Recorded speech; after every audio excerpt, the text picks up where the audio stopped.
I got Wisconsin. I got all these cheese factories I drive by depending upon which way I go home. They were all packed even at 1 o'clock in the morning. In many private sector jobs, they were showing up at work in the teeth of the epidemic.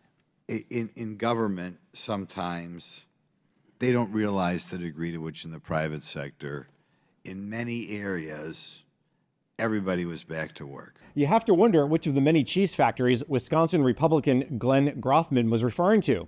Maybe the LeClaire family creamery, a goat cheese manufacturer in Fond du Lac, Wisconsin. Or maybe it was the Old World Creamery, a family-owned food manufacturer located in Sheboygan, which has been around since 1912. No matter, Grothman's attempt to compare federal employees and employees of cheese manufacturers, like so many other lawmakers' comparisons to the private sector, fell flat. I'm Federal News Network Executive Editor Jason Miller. In my Federal Report this week, I read about why Grothman, Senator Joni Ernst, and her shot at federal employees on National Wear Your Pajamas to Work Day, and the Biden administration's response to these and many other criticisms about how agencies are bringing employees back to the office are all missing the mark.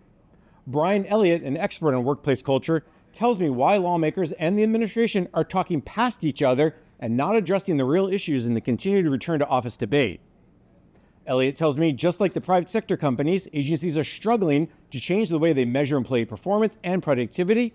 He says the goal should be how to figure out what business or mission outcomes you're trying to drive and how best to achieve those goals, not whether you're in the office or not.